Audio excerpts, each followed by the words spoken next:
संधान all Gujarat integrated classroom સેટેલાઇટના માધ્યમથી જોડતી કડી એટલે સંધાન।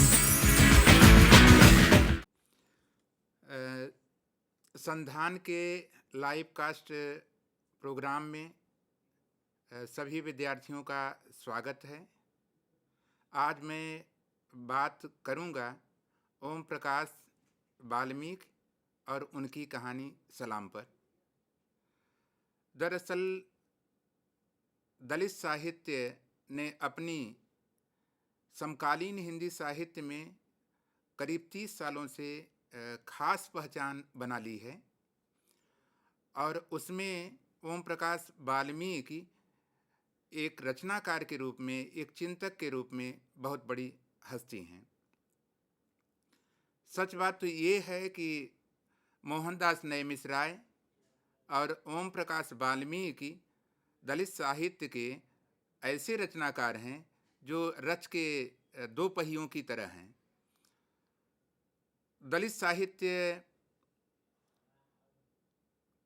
का लेखन 80 के आसपास शुरू हुआ। वैसे तो इसके पहले भी हिंदी में कुछ लिखा गया था, लेकिन जिसे हम अंबेडकर दर्शन कहते हैं उसके तहत ये लेखन 80 के बाद शुरू हुआ और उसमें ओम प्रकाश वाल्मीकि अपना महत्वपूर्ण स्थान रखते हैं। उनका रचनात्मक व्यक्तित्व तो बहुत व्यापक है। वे एक बहुत अच्छे कवि हैं, आत्मकथाकार हैं, कहानीकार हैं, चिंतक भी हैं।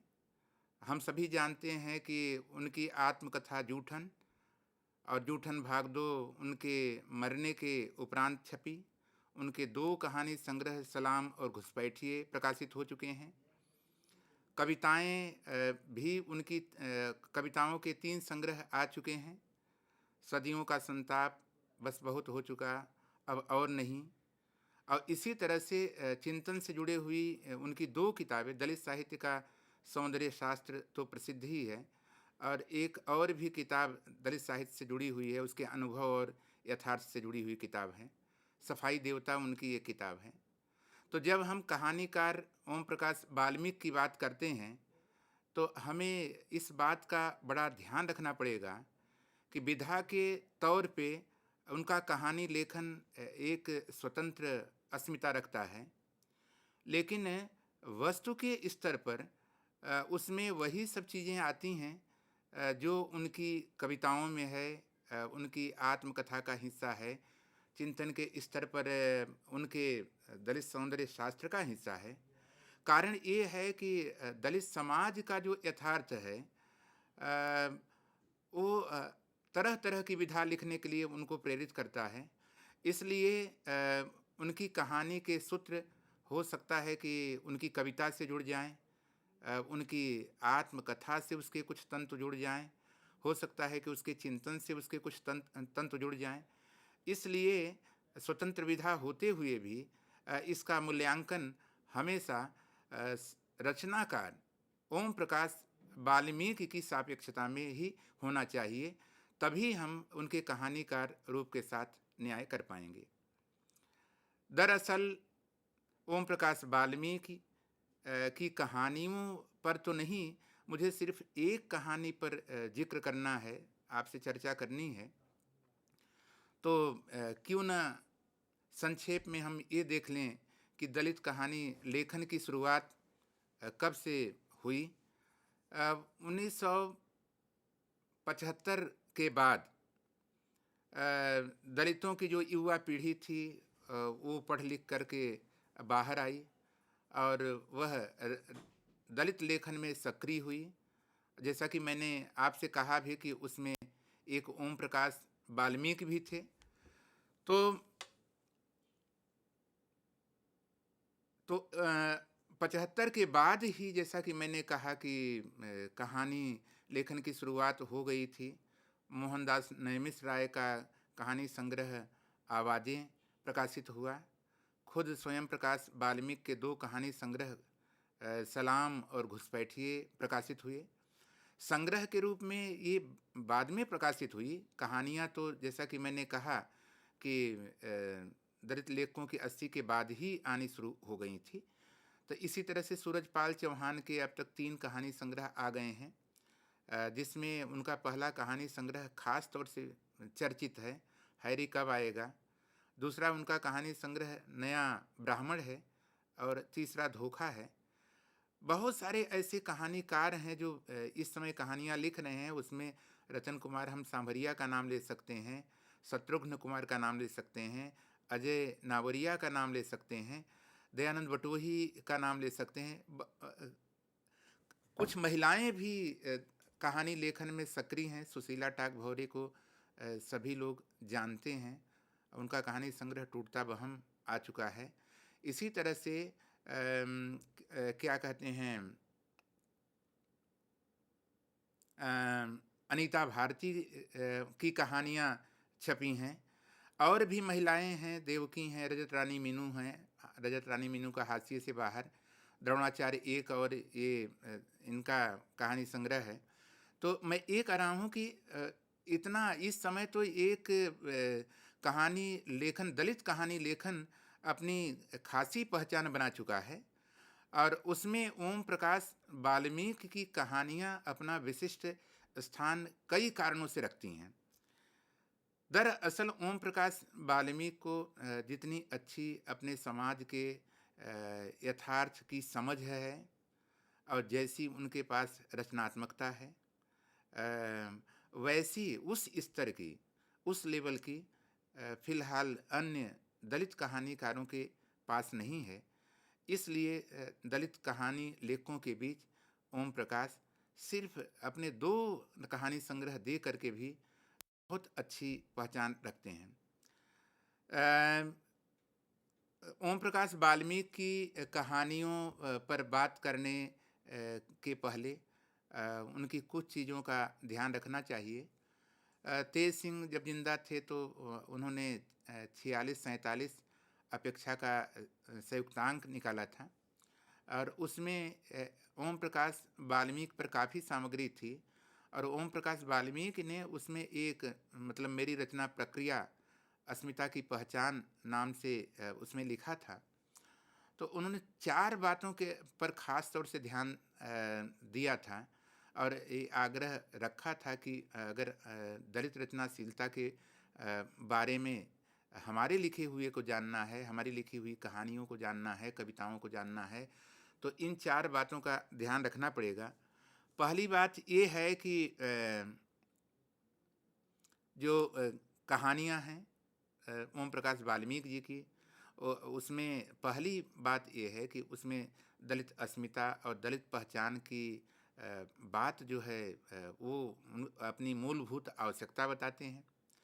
दूसरी बात ये है कि ओम प्रकाश वाल्मीकि अपने लेखन में और अपने लेखन के अलावा जो और दलित लेखन है उसके लिए ज़रूरी मानते हैं कि केवल ब्राह्मणवाद से ही लड़ना ज़रूरी नहीं है।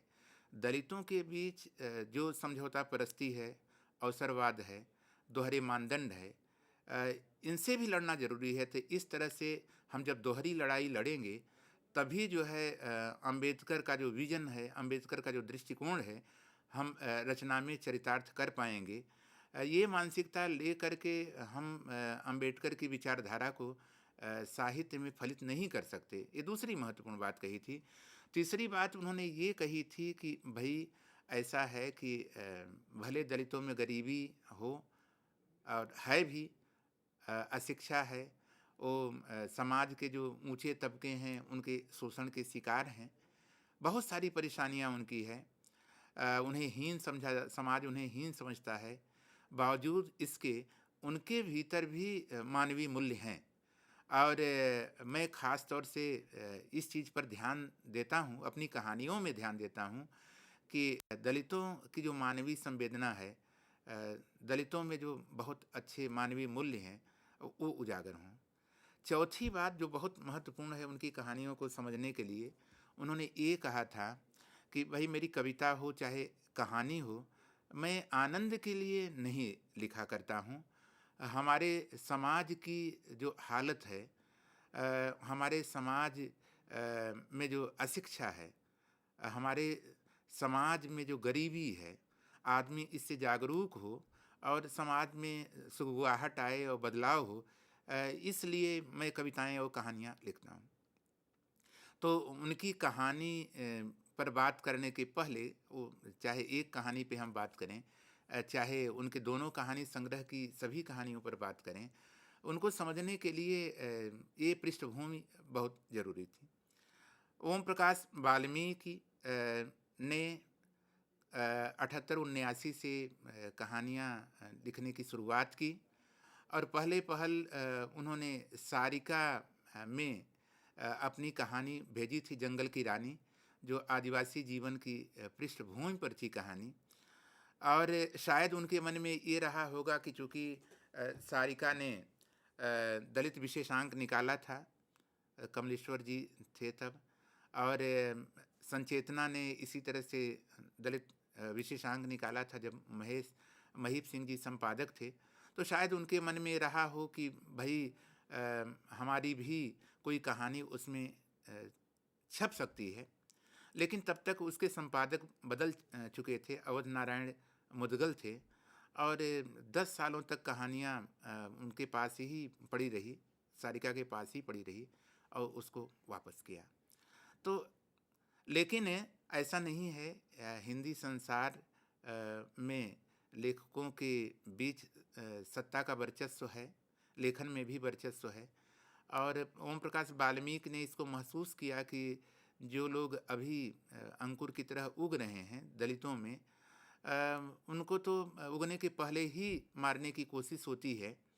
लेकिन ये बात समग्र हिंदी जगत पे लागू नहीं की जा सकती।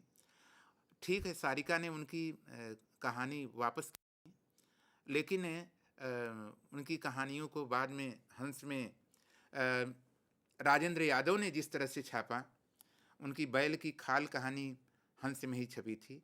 जिस कहानी का आज मैं जिक्र करने वाला हूँ, सलाम कहानी भी हंस में ही छपी थी। इंडिया टुडे में उनकी कहानी 100 यात्रा छपी। इसी तरह से निर्णायक भीम आर कमल की पत्रिका में उनका बहुत सारा लेखन छपा, कहानियाँ छपी। हिंदुस्तान टाइम्स में, जनसत्ता में बाद में उनकी कहानियाँ छपी। तो एक तरह से सबसे पहले उन्होंने अपनी कहानियाँ अनेक पत्र पत्रिकाओं में मतलब भेजी और उनकी स्वीकृति हुई। तो इसके बाद फिर उनके 2 कहानी संग्रह आए, और राजेंद्र यादव ने बड़ी रोचक बात है और ध्यान रखने की बात है, दलित विमर्श बराबर ब्राह्मणवाद का विरोध करता है, और कभी कभी यह ब्राह्मणवाद ब्राह्मण मात्र का विरोध हो जाता है। लेकिन ओम प्रकाश वाल्मीकि ने अपना ये कहानी संग्रह, सलाम कहानी संग्रह, जो है राजेंद्र यादव जी को समर्पित किया, और अपनी आत्मकथा जूठन में उन्होंने इस बात को स्वीकारा है कि हंस का बहुत बड़ा आभार है कि उसमें राजेंद्र यादव जी ने हमारी कहानियों को बड़े स्नेह और प्यार से छापा। और सच बात यह है कि मेरा पुनर्जन्म हुआ, मतलब ओम प्रकाश वाल्मीकि के लेखन का, सृजनात्मक लेखन का पुनर्जन्म राजेंद्र यादव ने किया। और मुझे लगता है कि जो व्यक्ति किसी के प्रति स्नेह और प्यार से बिना स्वार्थ के इस तरह का काम करता है, उसे सहयोग करता है, उसे विकसित करने में मदद करता है, वो किसी भी जाति धर्म का है, उसकी इस मनुष्यता का स्वागत होना चाहिए। तो ओम प्रकाश वाल्मीकि ने ये कहानी संग्रह राजेंद्र यादव को ही समर्पित किया है। ये जो सलाम कहानी संग्रह है, ऐसा नहीं कि मैं पहली बार बोल रहा हूँ, हमारे पहले भी अनेक लोगों ने इस पे बोला होगा, लिखा भी बहुत गया है। मेरे गुरुवर डॉक्टर शिव कुमार मिश्र ने मार्क्सवाद देव मूर्तियाँ नहीं गढ़ता, जब ये कहानी संग्रह किया था, तभी उन्होंने आदमियत की क्या कहते हैं पहचान करती हुई कहानी उन्होंने कहा था। तो आदमियत की मंजिल की पहचान की कहानी उन्होंने इसकी समीक्षा करते हुए इसे नाम दिया था। राजेंद्र यादव ने, जैसा कि मैंने कहा, ब्राह्मणवाद के सशक्त विरोध की कहानी कहा था, तो हम इसकी भी पड़ताल करेंगे। तो मैं ये कह रहा हूँ कि गुरुवर शिव कुमार मिश्र का पूरा सलाम कहानी संग्रह पर ये समीक्षा है। इसी तरह से हमारे दो प्रिय विद्यार्थियों ने, डॉक्टर गिरीश भाई रोहित ने और डॉक्टर धीरज बनकर ने, दलित और स्त्री विमर्श पर एक किताब गोवर्धन बंजारा ने अभी 2009 में संपादित की है। तो उसमें उनके दो लेख हैं और सलाम कहानी केंद्रित ही हैं, कहानी संग्रह केंद्रित हैं। इसी तरह से रेणु हिंगू रानी का भी एक लेख सलाम कहानी संग्रह पे ही है। अभी मैं देख रहा था कि अपेक्षा के जिस अंक का मैंने नाम लिया था, तो उसमें संजय कृष्ण मादार ने भी इस्लाम कहानी संग्रह की समीक्षा की है। तो मैं ये चाहता हूँ कि इस कहानी पर बात करते समय इनको भी ध्यान में रखा जाए। इसमें गुरुवर शिव कुमार मिश्र ने बहुत अच्छी बातें सलाम कहानी संग्रह के बारे में कही हैं। डॉक्टर गिरीश रोहित ने भी बहुत मेहनत करके सलाम कहानी संग्रह की कुछ चुनिंदा कहानियों पर अपना लेख लिखा है। डॉक्टर धीरज बड़कन और रेणु हिंगोरानी और संजय कृष्ण मादार के जो लेख हैं वो मूलतः सारांश केंद्रित हैं, उसमें समीक्षा की वो दृष्टि नहीं है, फिर भी महत्वपूर्ण है। तो मैं ये कह रहा हूँ कि इस कहानी पर बात करने के लिए ये ज़रूरी है कि हम इस परिप्रेक्ष्य को भी ध्यान में रखें। और अच्छी बात है कि मेरे गुरु ने उसकी समीक्षा की थी और मेरे दो शिष्यों विद्यार्थियों ने जिन्होंने मेरे साथ काम भी किया है, उन्होंने भी इसकी समीक्षा की थी। और बीच की कड़ी मैं हूँ जो आपसे लाइव कास्ट पर मतलब बात कर रहा हूँ। तो वैसे तो सलाम कहानी संग्रह में 14 कहानियाँ हैं और इन कहानियों को हम एक कतार में नहीं पढ़ सकते।